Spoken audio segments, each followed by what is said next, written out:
In India inflation is measured by 1997 ആണ് wholesale price index number. അന്നപ്പം 2014 തൊട്ടല്ലേ മാറുന്നത്. ഓക്കെ, ഇപ്പം നിങ്ങൾ ഈ ക്വസ്റ്റ്യൻ ആൻസർ ഇതിനകത്ത് നോക്കേണ്ട ആവശ്യമില്ല. Now we are using CPI combined. Okay, now tell me, what do you mean by inflation? General rise in price level of a commodity. Suppose this pen cost ₹10 today, അടുത്ത വർഷം ഇതിന് 20 രൂപയാകും എന്നുണ്ടെങ്കിൽ this is called inflation. ശരിക്കും അവിടെ എന്താ സംഭവിച്ചത്? പേനയുടെ വില കൂടിയതാണോ അതോ രൂപയുടെ മൂല്യം കുറഞ്ഞതാണോ? പേനയുടെ മൂല്യം കൂടുകയും ചെയ്തു, രൂപയുടെ മൂല്യം കുറയുകയും ചെയ്തു. എങ്ങനെയാണ് ഈ രൂപയുടെ മൂല്യം കുറയുന്നത് അറിയോ? കഴിഞ്ഞ വർഷം എനിക്ക് 10 രൂപ ഉണ്ടെങ്കിൽ ഇത് വാങ്ങാം. ഇന്ന് ആ 10 രൂപയ്ക്ക് 10 രൂപയുടെ വാല്യൂ ഇല്ല. അതുകൊണ്ടാണ് എനിക്ക് ഇത് വാങ്ങാൻ പറ്റാത്തത്.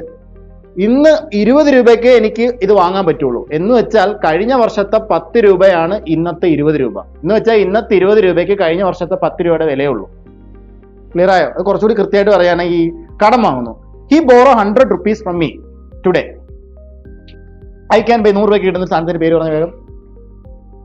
I can buy this pen 100 rupees. എനിക്ക് ഇന്ന് ആണെങ്കിൽ എനിക്ക് 100 rupees ഇത് വാങ്ങാം. ബട്ട് നെക്സ്റ്റ് ഇയറിൽ സെയിം ഈ ടൈമിൽ നെക്സ്റ്റ് ഇയറിൽ ഇതിന്റെ വില 110 ആയി. അപ്പോഴാണ് ഇദ്ദേഹം എൻ്റെ കയ്യിൽ നിന്ന് വാങ്ങിയ 100 രൂപ എന്ത് ചെയ്തു? തിരിച്ചു കൊണ്ട് തരുന്നു. എനിക്ക് ആ 100 രൂപ കൊണ്ട് ഇത് വാങ്ങാൻ പറ്റുമോ? ഇല്ല. അപ്പം inflation benefits debtor or creditor? Who is debtor? Yes. Why? Because I am the creditor. എനിക്ക് ലോസ് അല്ലേ ഉണ്ടായത്. കാരണം എനിക്ക് ഈ പേന അടുത്ത വർഷം 100 രൂപയ്ക്ക് വാങ്ങാൻ പറ്റില്ല. ക്ലിയർ ആയോ? അപ്പൊ ഇത് നമുക്ക് പിന്നെ കാണണം ഈ ക്വസ്റ്റ്യൻ. ഓക്കെ, അപ്പൊ ഇൻഫ്ലേഷൻ എന്താണെന്ന് ചോദിച്ചു കഴിഞ്ഞാൽ ആദ്യം ആ ഒരു ഐഡിയ കിട്ടിയല്ലോ. General rise in price level and a decline in the value of currency. You can buy this pen for 10 rupees again. You need 20 rupees to buy this pen. Why? Because ആ 20 rupees നിന്ന് 10 രൂപയുടെ value ഉള്ളൂ. Clear? ശരി, ഇനി അറിയേണ്ടത് this one. Wholesale price index is there, retail consumer price index there. Wholesale price index ആരാണ് publish ചെയ്യുന്നത്? Office of economic adviser. അവിടെ എഴുതി വെക്കണം കോൺസെപ്റ്റിനകത്ത്, under the ministry of commerce and industry. Clear? CPI is published by under the Ministry of Statistics and Program Implementation. The base year for WPI and CPI is 2012. 11-12. Okay, now my next question. Does it includes all the goods and services in the economy? ഇതൊക്കെയാണ് ചോദ്യം. Does it includes all the goods and services in the economy? No, a basket of commodities. Next question. Does it include imports? Yes, import are also included. Okay, ഇതൊക്കെ എഴുതി വെച്ചോണം. ഇതൊക്കെയാണ് ചോദ്യങ്ങൾ. Now coming to WPI, does it include services? Why? Because you won't get services at wholesale price. Is there any doctor who is providing wholesale treatment? Is there any hospital? Is there any educational institution wholesale? You can buy goods at wholesale price. Okay. Then WPI services ഇല്ല. Then അടുത്ത അറിയേണ്ടതെന്ന് വെച്ചാൽ, now see this, wholesale price index വരുന്നത് 1942-ലാണ്. Now it measures the change in the price of goods, not services, sold and traded in bulk by wholesale business to other business. Published by Office of Economic Advisor under the Ministry of Commerce and Industry. It is the most widely used indicator in India. Then major criticism is that general public does not buy products at wholesale price. നമ്മളൊക്കെ പോയി wholesale കടയിലാണോ വാങ്ങുന്നത്? ഇപ്പൊ പോയി ചായ കുടിച്ചത്? ചായ അല്ലല്ലോ, അവിടെ എല്ലാവരും പോയിട്ട് ചായ കുടിച്ചില്ലേ? ബുക്കൊക്കെ വാങ്ങുന്നത് നമ്മൾ ഹോൾസെയിൽ കടയിലാണോ പോകുന്നത്? അല്ല.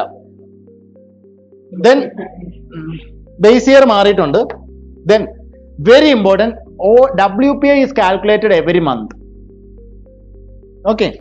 Then presently it covered 697 commodities. Clear? ഇതൊക്കെ എഴുതി വെച്ചോണം അവിടെ.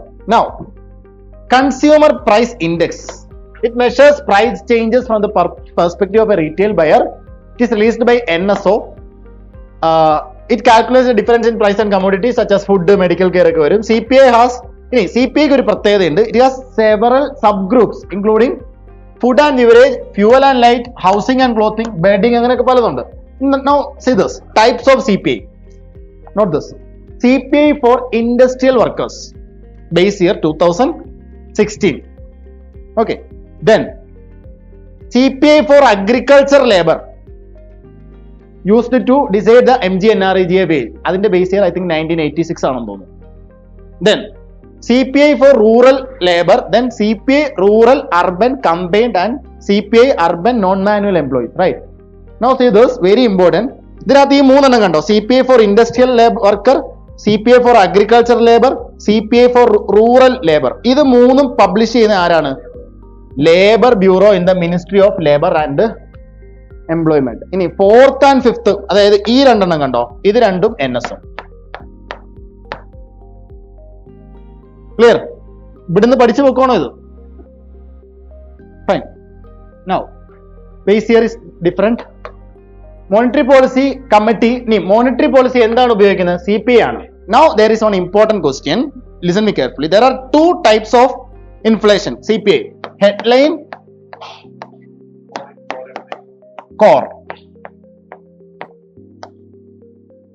ഇനി ഈ CPI എടുക്കുന്ന സമയത്ത് food and beverages, right? Food and fuel, ഇതൊക്കെ പ്രത്യേകത എന്താ? They are highly volatile. ആ വോളറ്റൈലുള്ള ഐറ്റംസിനെ ഒഴിവാക്കുമ്പോൾ കിട്ടുന്നതാണ് കോർ. എല്ലാം കൂടെ ഉള്ളതാണ് headline, means headline. RBI use ചെയ്യുന്ന ഏതാ? ഹെഡ്ലൈൻ ഇൻഫ്ലേഷൻ തന്നെയാണ്, നോട്ട് കോർ. ക്ലിയർ?